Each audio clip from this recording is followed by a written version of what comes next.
Voice acting is acting. And one of the most challenging things to do in voice acting, much less any other form of voice acting, is connecting, engaging, getting people to feel a certain way. That's the goal. That's the whole point of all this, to connect and to engage. And voice acting, it's just as difficult, if not more difficult, than to do it on stage or on camera, because when you're on stage or on camera, you've got body language and eye contact and action and things you can do. With voice acting, it's just with your voice. That's all you've got. You want to look for, among other things, empathy, establishing and discovering the power of empathy in your voice acting. How do you do that? First off, get training. Acting training, not just voice acting training. I strongly recommend on-camera training, theater training, improvisational training, opera training, singing training, or stand-up comedy training. These are all forms of storytelling and performance. All of them, in their own important ways, train you to connect and engage with your audience. And it can help inform what you do as a voice actor, too. Then you layer all your voice acting training on top of that, and then it can teach you how to do all the engaging, but you're doing it right here into this microphone, frequently in the dark and by yourself. I do a lot of e-learning training, and occasionally I narrate these modules where I help employees pick out their insurance benefits. And a lot of voice actors say, oh, that's the most boring stuff. Blah, blah, blah. Yeah, well, you know what's boring? Being hungry. Also, I have a big problem with people who say stuff like that because they're completely dismissing the art of voice acting in genres that aren't the ones that they're interested in. Cartoons and video games. You want to be a really effective voice actor? Be you. Just be you. No silly voices to hide behind. Just you and the audience. But when I do something like helping employees pick out their insurance benefits, I visualize that single parent who has multiple kids and one of them has special needs.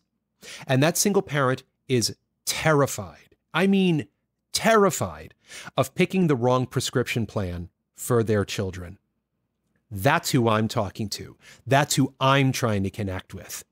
And just through the power of my voice, through my theater training, through my voiceover training, through my genre training, I convey to them non-verbally, everything's going to be okay.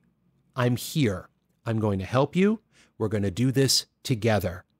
And if you can connect with somebody who is in that situation, trying to listen to something that is potentially very intimidating, scary, terrifying, because they don't want to make a mistake. And this is real life stakes. I'm not talking you're playing some knight in some, fantasy video game where the stakes are that you're trying to kill this dragon and get the whatever or save the whomever from whatever. Clearly that's some very high stakes, but that's not real. That's fiction. That's fantasy. That's entertainment.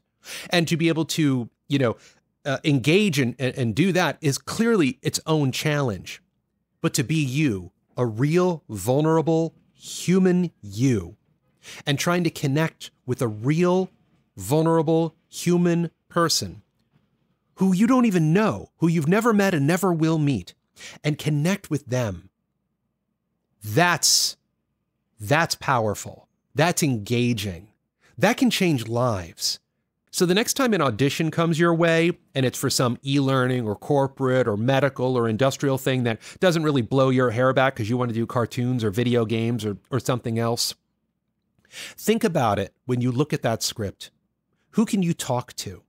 Who can you engage with? Who can you connect with to truly help a person get through something difficult? Or maybe just boring. Maybe it's something academic. But make the stakes higher. Make it important. Make it important for you, and make it as important for you as it is for the person who is listening to this. So that's just one of the many ways that you can help improve your voice acting performance skills. There are some other voiceover challenges when it comes to performance. Maybe checking out one of these videos could help you out.